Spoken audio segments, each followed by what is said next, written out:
This is Tampa Bay's Tan Talk.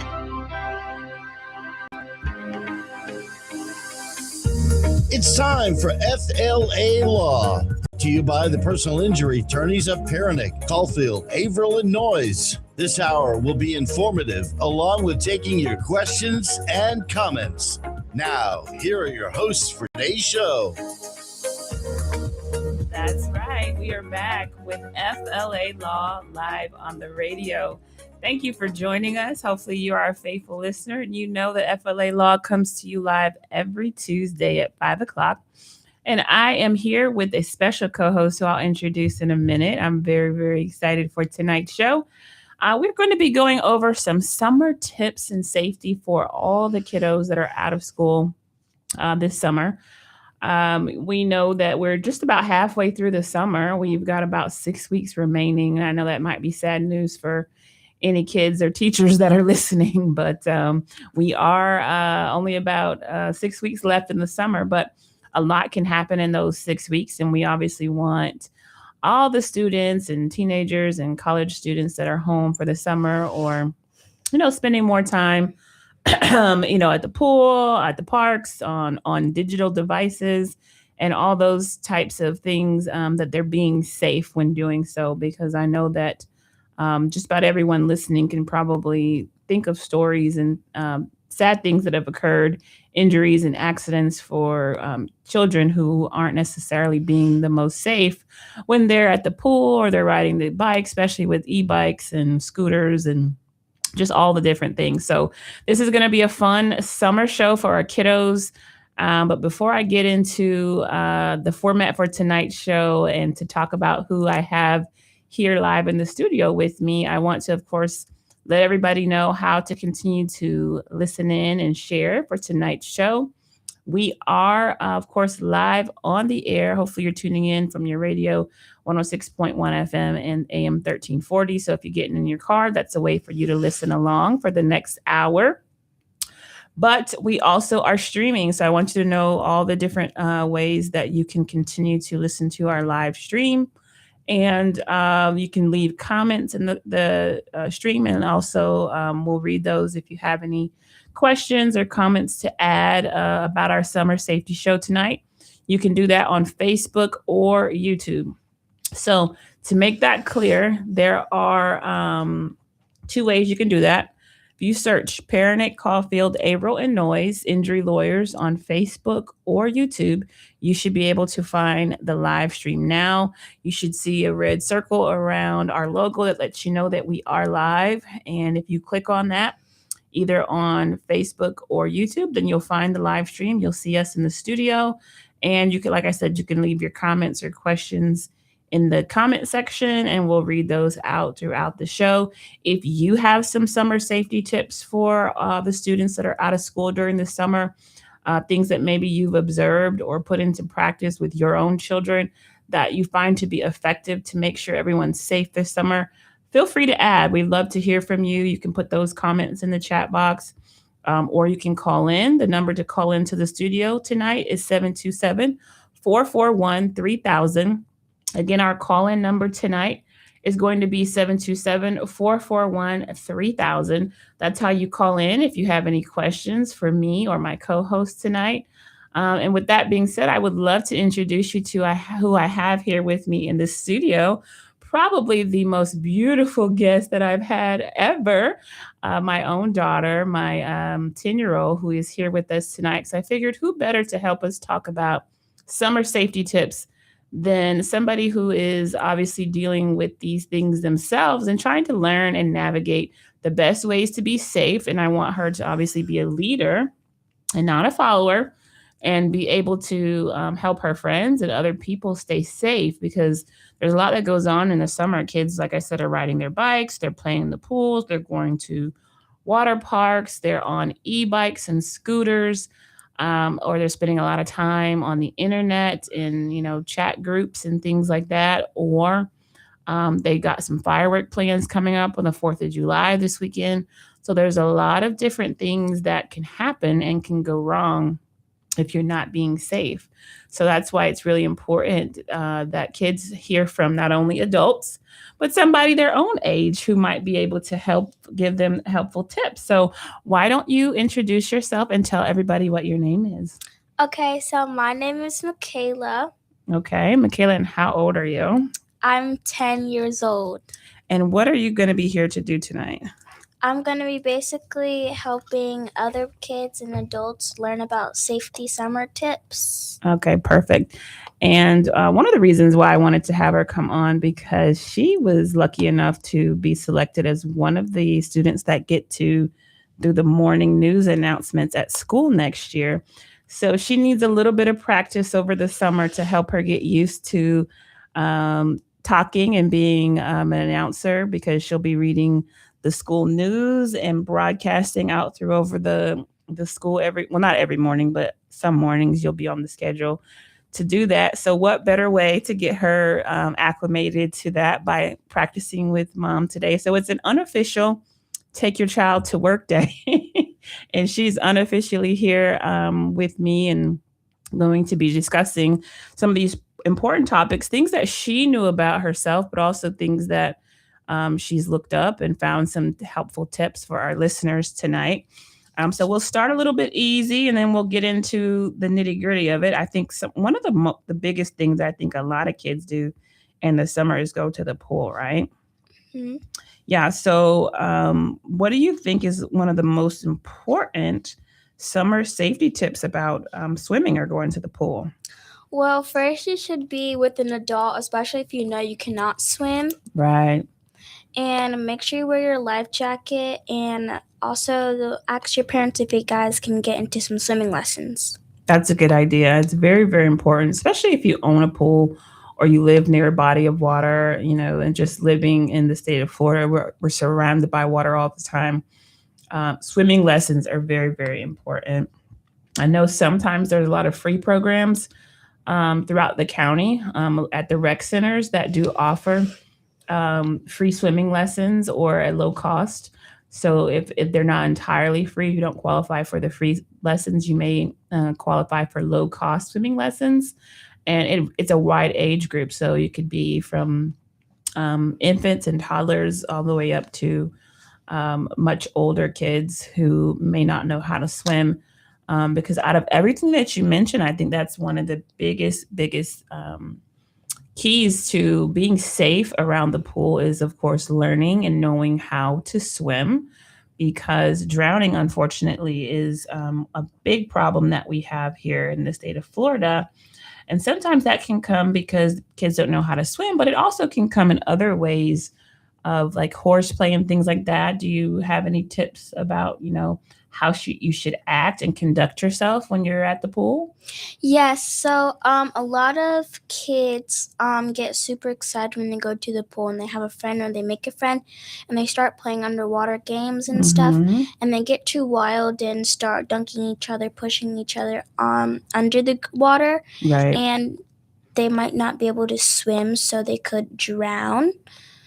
So my tip is just make sure you don't put your hands on anybody underwater or above water, so it can be more like safe. And what if they can swim? So you mentioned, but they might be horse playing and not know how to swim. But kids that know how to swim can still be in danger when they play like that, right? Mm-hmm. Do you know why? Because it could be a deeper body of water, or they push them down under the water for a long period of time. Right. So, and some people might not be able to hold their breath that long.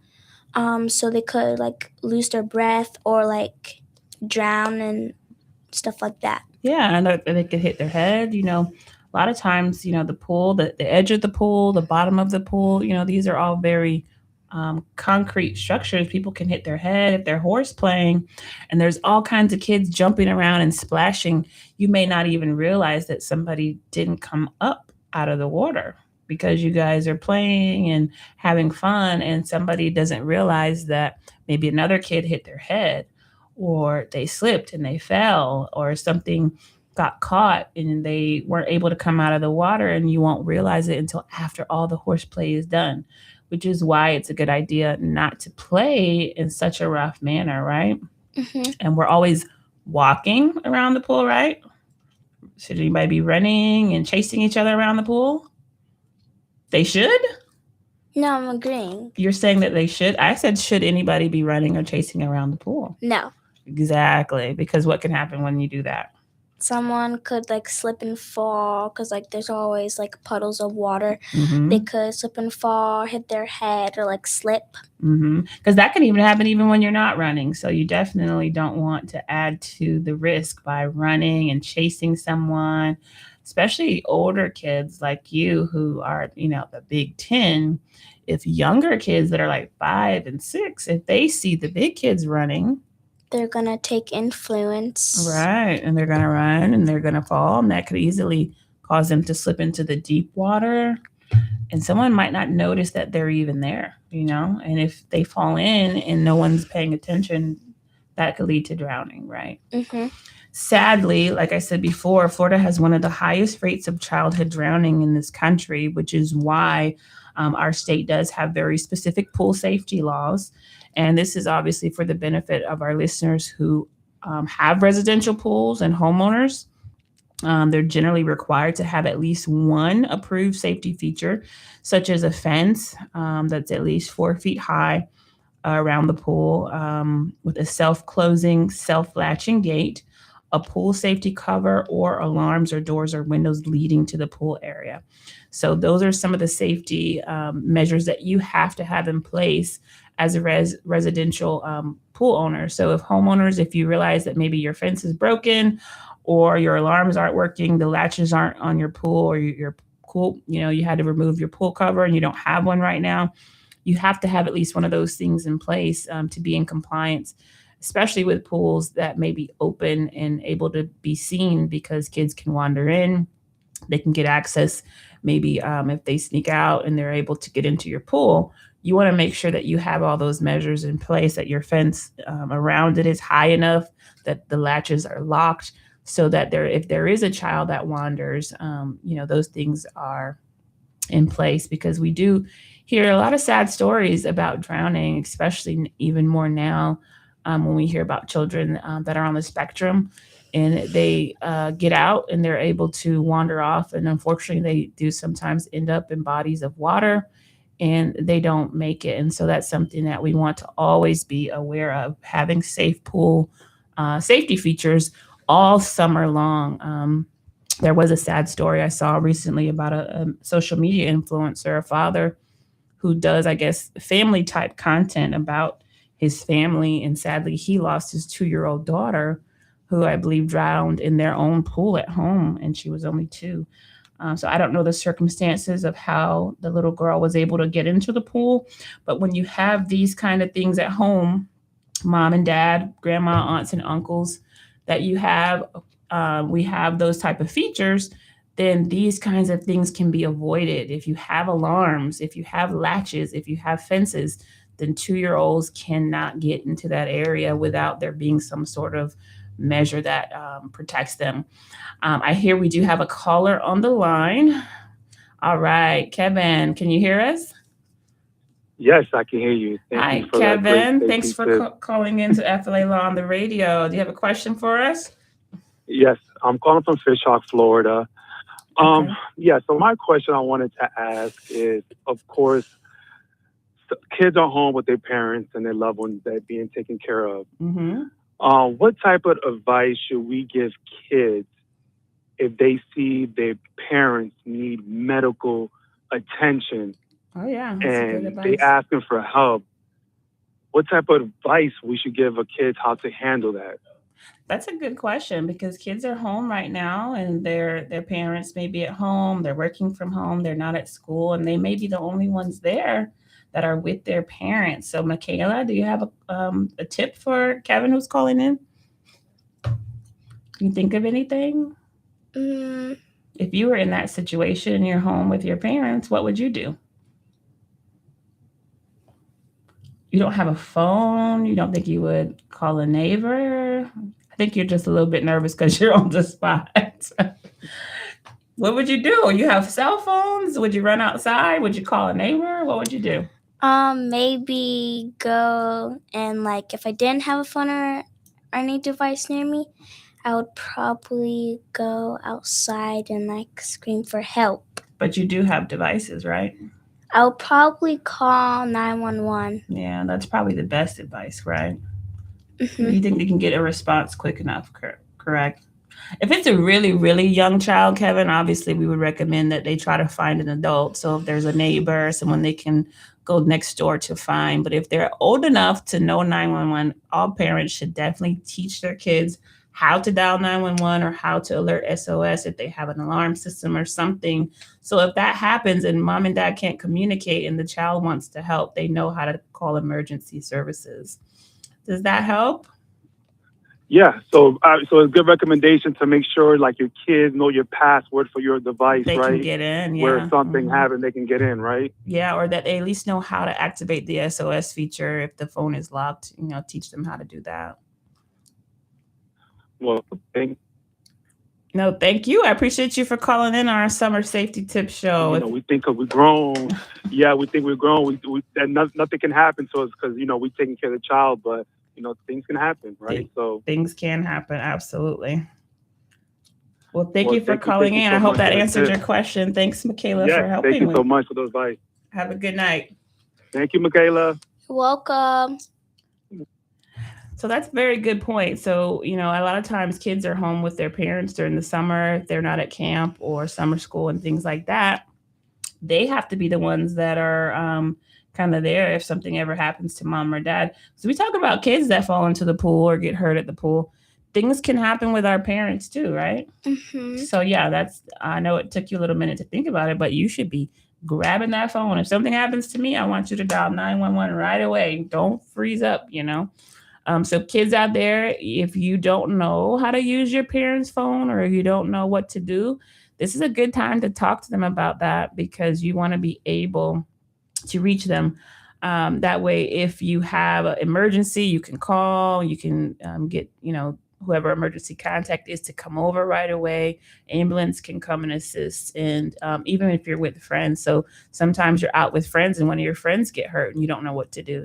These are the plans that you should put in place when you're out with your buddies and you're hanging out. You should know who's our emergency contact. Who do we call if something happens, if we get in trouble or someone's trying to get us to do something that we don't want to do and we need a ride, we want help. You should always have a plan in place. Talk to your parents, sit down and ask them, mom and dad, what should we do in these situations?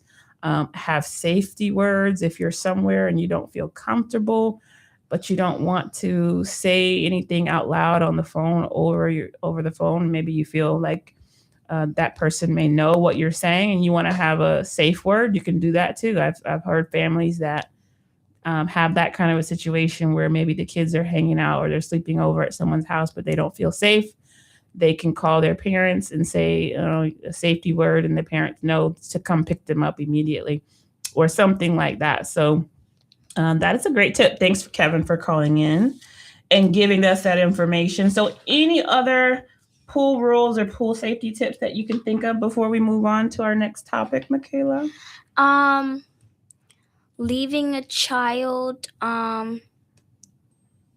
alone when they're like at the beach or like in the pool, even if they know how to swim very well, you should still keep an eye on your kids because they could wander off into the deeper depths of the pool, or they could go out and play with other people and then other people can snatch them. Oh yeah, especially nowadays, that's very important.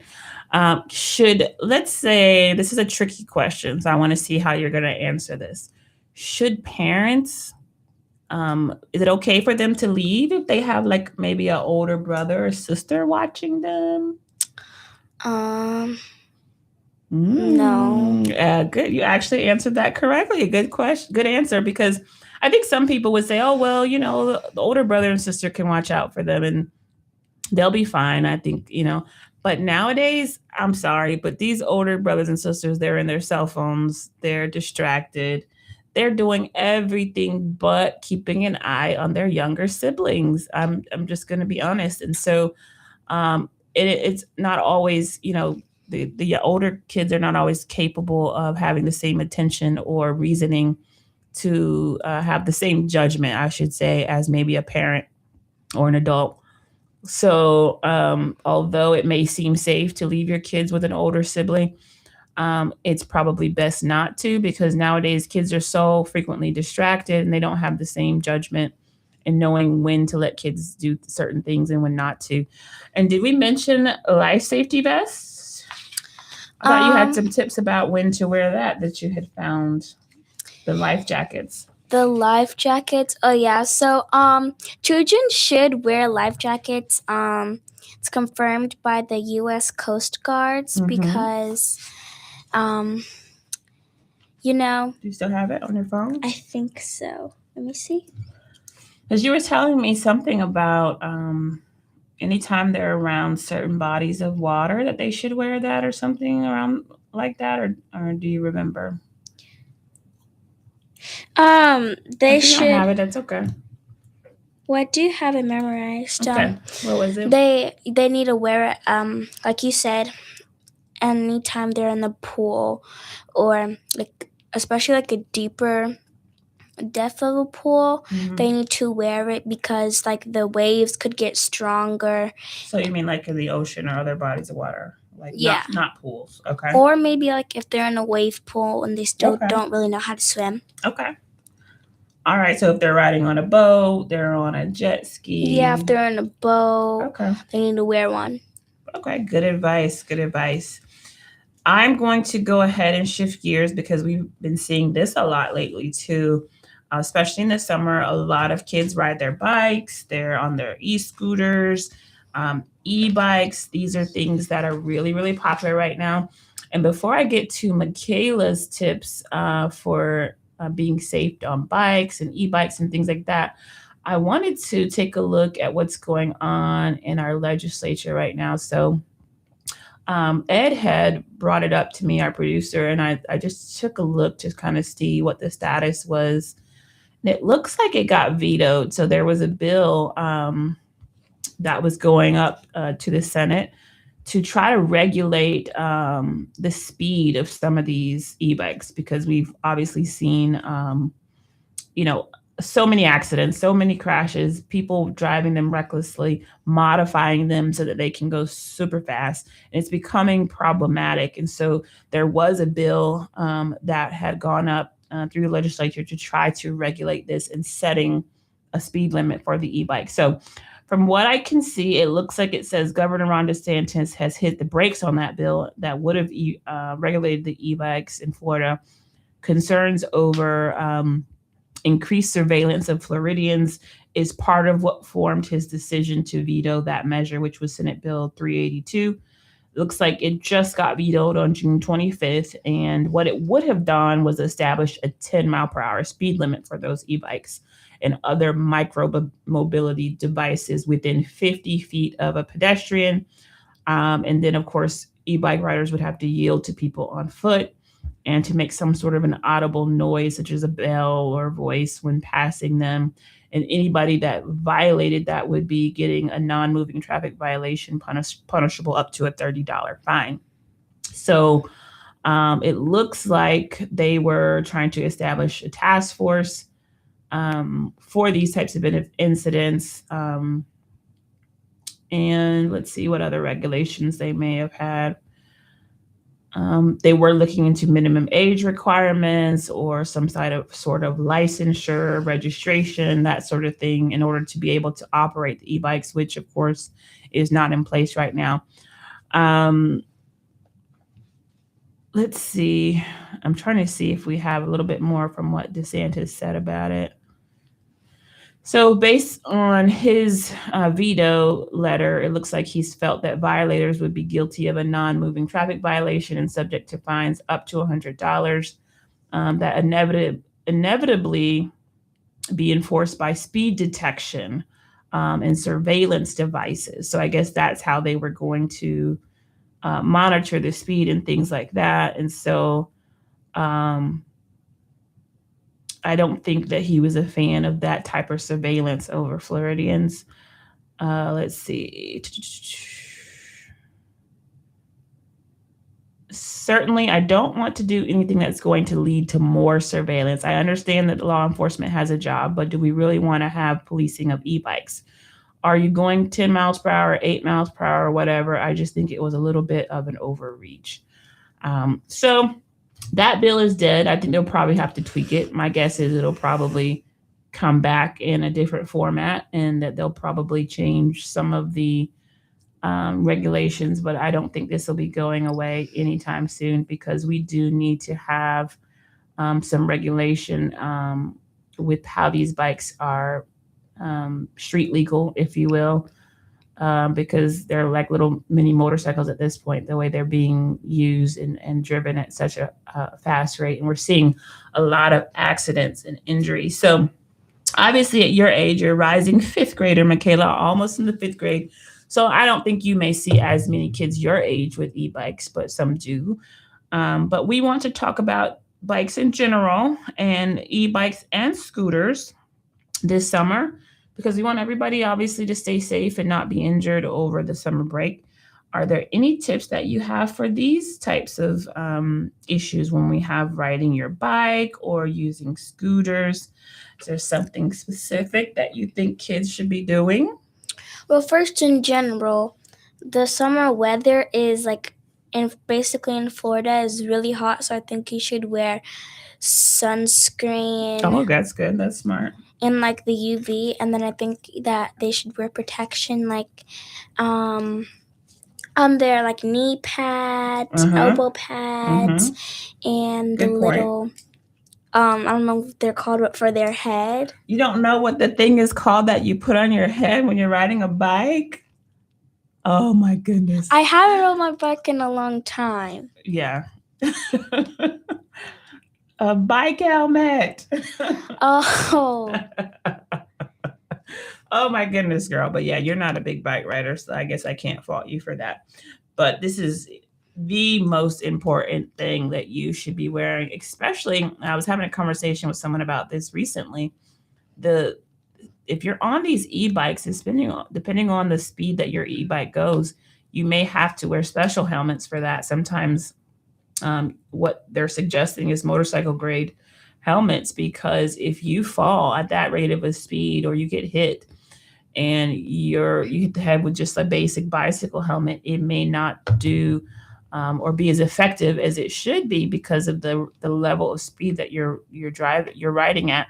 So helmet. You have to protect your head. You want to prevent serious injuries, traumatic brain injuries. I don't care how they look. If you think it's cool, it's not cool, wear a helmet. That's how you're going to be the safest when you're on a bike or an e-bike or an e-scooter. Always have a helmet, right? Yeah. It's cool to wear those, right? Because it's not cool to be in the hospital. It's not, exactly. I'd rather be on my bike with a helmet than in a hospital bed somewhere. Yeah. So what about devices, using devices while you're on these types of things? Okay, so this is basically related to when you're driving a car. Mm-hmm. You shouldn't be on your phone while you're driving a car, especially if you're on the highway and there's there's not a lot of traffic. So if you're on your bike or your e-bike and you're riding on it and you're scrolling on your phone, texting people, you could easily run into a pole, easily run into a tree, easily run into a gate or a person that's walking up the same way as you. So what I think is you should put the phone down. Absolutely. And be cautious of where your surroundings. If you really want to text, get to a good stopping point, text or call or watch some videos, keep on going where you're going. Because I think texting and driving is not cool, because again, it's not cool to be in the hospital or have a broken arm or a broken bone. Right. And what about distractions? What about things like headphones, listening to music? What do you think about that? Is that safe? No, not really. But what some people think is, it doesn't matter, because when my mom drives in the car, my dad drives in the car, they listen to music, they turn it up loud and they're driving. It's not the same thing. Headphones is different, and then a radio is they're not the same thing. Mm-hmm. So, because it's not as easy to hear what's going on around you if you have on headphones, right? So, like, if, let's say, you were looking at a dog right there while listening to music, someone else on the other end could be saying, hey, get off the road, there's a car coming, and you easily crash into them because you're looking at a dog with blasting music in your ear. If someone's honking at you to try to get your attention, or there is a, screeching, someone slamming on their brakes, you won't be able to hear those sounds if you've got AirPods in, or your Beats headphones or whatever on your head. You can't hear all those traffic cues, and it's put you more at risk of being hit, right? That's why you need all your senses when you're riding your bike or you're walking down the sidewalk. You need to be able to see, hear everything, right? Exactly. So it's cool to wear your helmet, but it's not cool to have on headphones. So when it comes to the helmet rule, I just want to make sure I'm specific that any child under the age of 16 is required by law. So it's not just about being cool. It's about following the law to wear a properly fitted bicycle helmet when riding a bicycle, a scooter, a skateboard, or similar non-motorized vehicle wheel devices. Helmets do significantly reduce injuries, folks. It's not just about, whether you look good or not, or, so forth. It's there for a reason. It's to keep you safe and your kids safe from getting serious head injuries. As we know, e-bikes, they're popular. Everyone likes them. They're a lot of fun, but they're faster. They're heavier. They are not like traditional bikes, and the injuries are going to be a lot more significant on those.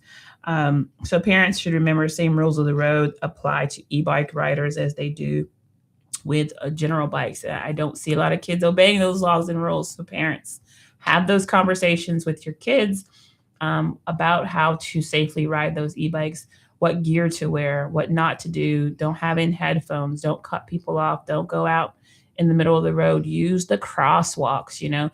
Those are important tips, and you want to make sure you're telling your kids that when they're getting out on these bicycles. Anything else about bikes, scooters, or e-bikes that you want to give them tips about? You think you have anything else, Mikayla? A little bit. So if you have a parent driving, for the parents, if you are driving a car and someone does something rude, they're not supposed to do in driving, and they're just acting like they don't know how to drive, please teach your kids the right way how to drive, and not just say, hey, get out the way. Okay. All right. Good tips. It's probably a good spot to take a short commercial break. You obviously have been listening to FLA Law live on the radio. We will be back with our 10-year-old tipster who's giving us summer safety tips and the law in Florida. And we'll be back after this short break.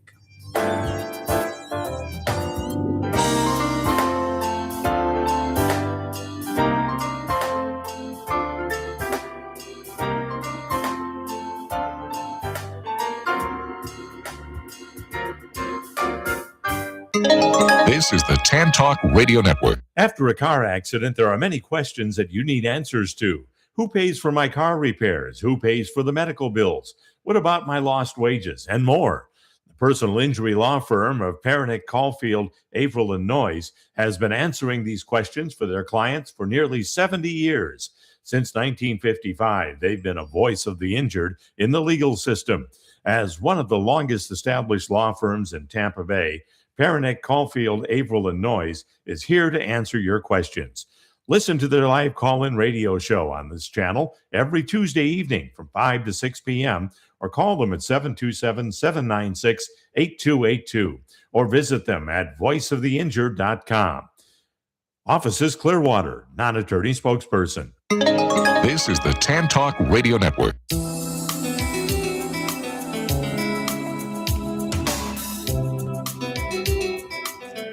And we are back from that short commercial break. Very short.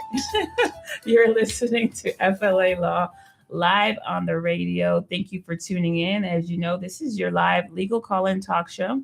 We are here every Tuesday at 5 o'clock discussing different legal matters that affect Floridians all across the state.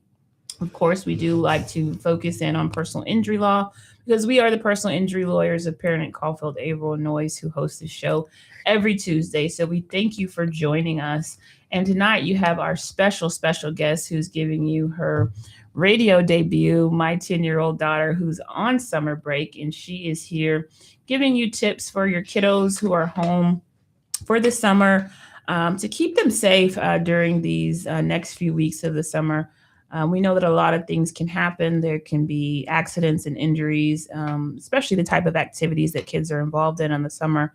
There's just a lot of risk involved if they're not being safe. And so we've already covered the pool. That's kind of the big deal. A lot of beach and pool and water parks. That's usually the things that kids enjoy the most, especially in this Florida heat. And we've talked about also safety when it comes to riding on your bikes and e-scooters and things of that nature. So definitely, if you missed that first part of the show, do not fret. This show will be posted later on, of course, Facebook, YouTube, and all podcast platforms. So Spotify, iHeartRadio, Apple Podcasts. So that way you can go back and listen to the beginning of the show if you missed it. But to continue to listen in, because we got some more tips we're going to talk about. Obviously, kids are out going for walks. They're going to the park, or they might be at the beach and they're walking to the beach and from the beach and different things of that nature. There'll be a lot of internet gaming and activities going on. And then, of course, we can't forget this weekend, it's the 4th of July. The 250th year of the United States of America. So there'll be lots of fireworks celebrations and displays. People tend to obviously do their own fireworks at home a lot on this particular holiday. So there's some safety tips that we're going to touch on when it comes to those things as well. So welcome back to the show. And of course, Mikayla, my daughter, is here giving us some tips for those that are listening. All right, so let's go back to, being safe when we're walking. So I hope kids are getting out and being active and they're not at home glued to those devices and those screens, and they never get out. We want to get out of the house and touch grass, right? So hopefully kids are going for walks. I don't see as many kids walking these days, but I do see a lot on bikes and scooters and things like that. But, walking to the park, going to the store, or, walking to the beach, things like that. What are some good tips that you have, Mikayla, for kids that are crossing the streets and how to be safe pedestrian? So I know like a bunch of kids when they're crossing the streets like with bikes and stuff. I know they're probably on their phones scrolling, not listening and stuff. So they could be walking across the road and stuff, not seeing that cars Looking are blurring. They're just scrolling. And then they probably have earpods in walking and stuff, scrolling on their phones, and they're not seeing that a car is like zooming past, and then they could like get hit by a car because they keep on scrolling on their phone. So what's your advice then, what they should and shouldn't do? So if you're going to take your phone, especially if you're by yourself, you need to like keep it in your pocket maybe, especially if you're walking across. You need to like put it somewhere safe, like bring a backpack, bring a purse or something, or like wear pants or shorts that have like pockets put in there or something, or don't bring your phone at all. Okay. Because that could lead to car accidents and accidents where kids get hit by cars because they're not paying attention because they're on their phones and glued to their screens. All right. So you're guilty of this, but I appreciate that tip. So then no looking at your phone, looking down on the phone when you're crossing the road, right? When you're crossing the street or when you're in a parking lot where cars are moving around, you shouldn't be looking down at your cell phone, right? No, you shouldn't be looking at it at all. Good tip. What do teachers, obviously you're getting ready to go to the 5th grade. Do you remember what your teachers have taught you about crossing the street, or what maybe mom and dad have taught you about safely crossing the street? Look both ways, of course. Like you need to look both ways. Because if you don't look both ways, you could be walking and not see a car coming straight at you. there could be a car coming from different directions, front, side, and the other side. You just need to pay attention to where you're going, because I know plenty of people do not want to get hit by cars. So is there a certain way you should look? Do you remember the rule about where you should look first, or how that goes? I mean, it doesn't really matter where you look. Yes, You just it does. There is a rule. You have to look. You can either look right or left, but you're supposed to look both. You're supposed to look right, left, the left, or left and right, and then forward, because sometimes there's there's a street and a car can come forward.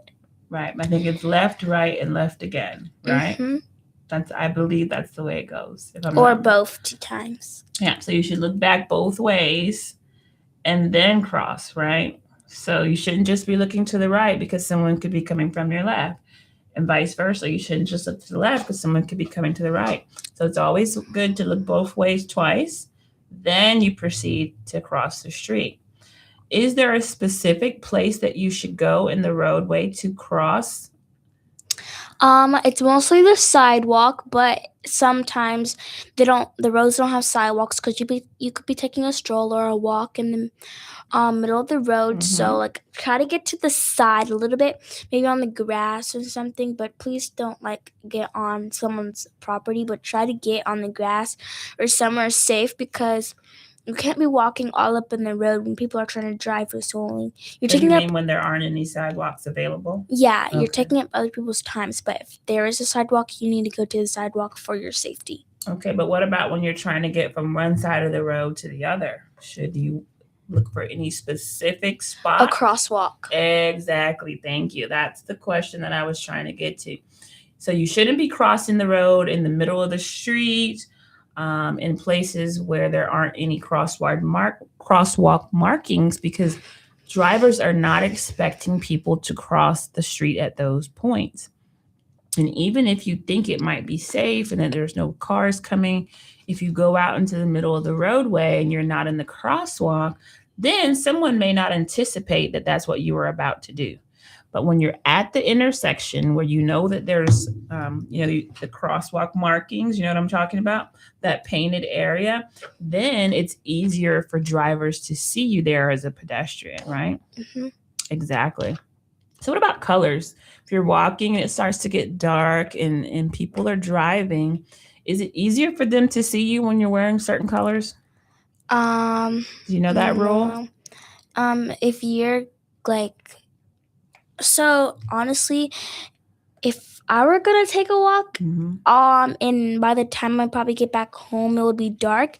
I think I would probably wear bright colors like those construction workers wear, or the people who help the students walk across the road. The crossing guards. Yeah, the cross guards wear a bright colors like neon orange, really bright yellow, bright colors so they can see, oh yeah, that child's walking, especially if you're short. They need a bright color. Yeah, that's great advice, because it's all about helping drivers to see you as a pedestrian. And this isn't just for children, this is for adults as well. Because I see a lot of adults that are guilty of, walking around at night and they're wearing all black. Maybe they just got off work and they're in their work uniform and they're in black shirt, black pants, black shoes, and they're harder to see at night, especially if you're in an area that's not very well lit. There aren't a lot of street lights and you're walking in all black. A driver may have a hard time seeing you in the roadway.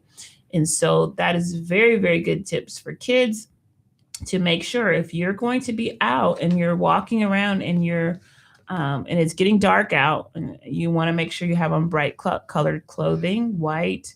As Mikayla mentioned, you may not have a crossing guard uniform, but if you have colors like green, yellow, orange, something that's going to be easy for drivers to see. That way, they're able to see you coming when you're walking down the sidewalk or you're getting ready to cross in the crosswalk, and you don't make yourself blend into the darkness. So it's very important that you try to be mindful of that sort of thing. The good thing is during the summer, people do tend to wear bright colors. So that's just something to be mindful of when you're walking around at night. Now, there's another tip I want to see if you can think of when you're walking around as a pedestrian. Is there something else you should try to do before you cross the street? We talked about looking both ways, but is there anything else? So usually when there's a crosswalk, there's other cars coming and waiting. Mhm. So I think you should wait until the car comes and then look both ways and stuff, and make sure there's no other cars. Then you can walk Mhm. because you want that car to be safe and you want yourself to be safe. So if you walked while the car was coming, you could also get hit, and then the driver could get hit. So I think it would be nicer if you guys just wait. Wait for each other? Yeah. You actually said it in a different way, so you're technically 50% right. So what I was getting at, and you actually kind of made the point, just didn't quite say the words I was wanting you to say, is you make eye contact. So if you see a car is coming and they're driving up and you're sitting there waiting, you want to try to make eye contact with that person that's driving, because that way you know they saw you, right? If you think, oh, they see me, they're getting ready to stop, and you just start going out into the road, what if they didn't see you there and you thought they did? And they kept on driving. And they kept driving. So that's why it's best to look, wait, make sure they acknowledge you. They'll look up at you. Maybe they'll give you a nod, or you see them looking at you. I see you, you see me. Now you can safely cross the street. But if you're distracted or they're distracted, they're looking down, those sorts of things, you may not have their attention and they could be distracted. So if you see that person's looking down, or maybe they're doing that, they're scrolling on their phone. We know that people are guilty of that. And you see them that they're not looking at you, then that's not safe to cross the street, should you? They can't hear you. Yes or no? Can you say that again? Yes, if you see a driver and they're looking down, scrolling on their phone, and they are not making eye contact with you, it's not safe for you to cross the street, is it? No, it's not safe at all. Exactly. Thank you. So make eye contact with your driver. If you're a pedestrian, you see a car coming, make eye contact first. Wear bright colors. Cross in the crosswalk. This is so important, especially on the beach. These sorts of things happen a lot with jaywalking. Kids are just walking, running across the street, trying to get over to the water. Pay attention. Use the crosswalk. And a lot of time they now have those great pedestrian crosswalks now that have the lights and the stop signs.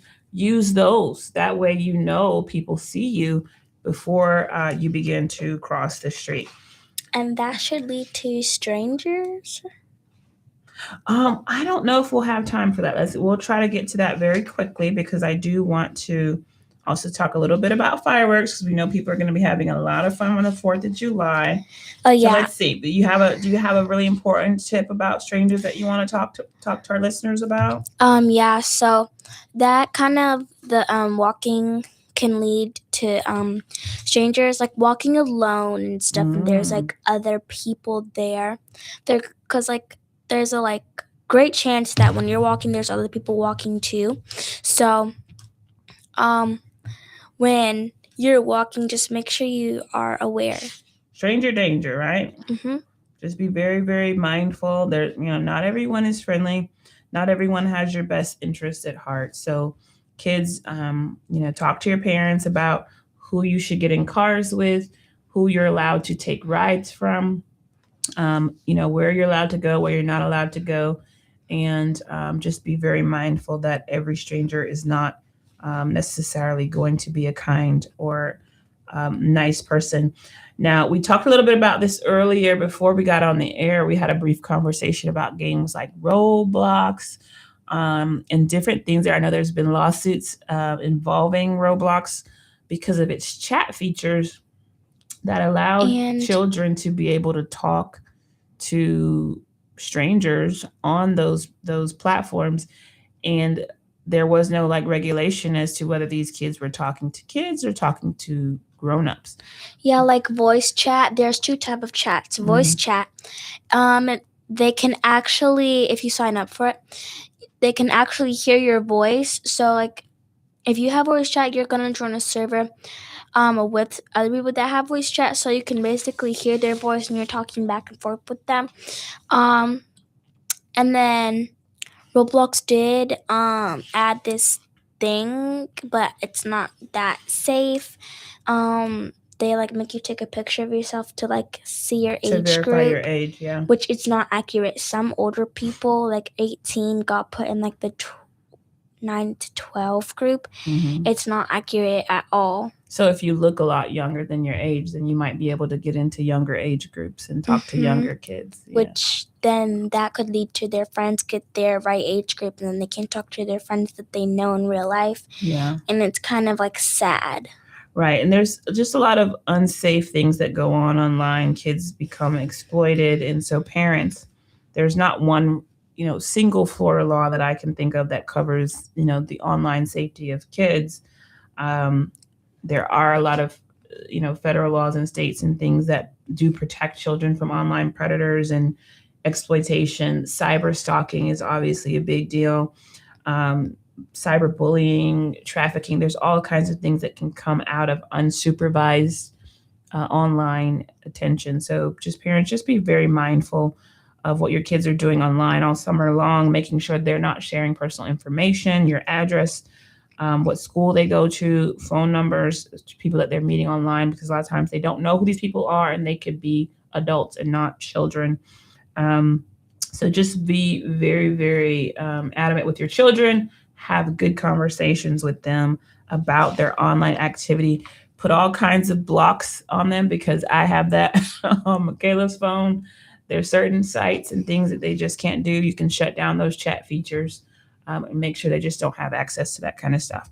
Now, last but not least, do you have a single firework tip that you want everybody to remember for Saturday, the 4th of July, Mikayla? Make sure, because I know some parents might not allow you to do the fireworks by yourself. Make sure you stay away from the fireworks. Don't get too close, because they could pop, crackle everywhere. And there could be an incident of firework cracking or popping everywhere, and then it gets on people and burn, serious injuries, damage to property, lives, limbs. It's all very possible this weekend. So everybody, keep your fireworks safely away from your homes, trees, bushes, especially right now because things are dry. They have a tendency to catch on fire. Keep water hoses, buckets of water near if you're going to do these displays at home. Make sure you have lots of water nearby. Stay away from your home and your structure. Don't light fireworks in your hands while you're holding them. That's so important. The amount of people kids, children, adults that go to the emergency room on the 4th of July is ridiculous. It's preventable. Thank you, folks, for joining in. Thank you, Mikayla, for joining me. Your first time on the radio with FLA Law, live on the radio. We will see you next week. My partner, Matthew Noyes, will be back with FLA Law on the radio next Tuesday at 5 o'clock. Have a great 4th of July, folks. We'll see you next week. Bye.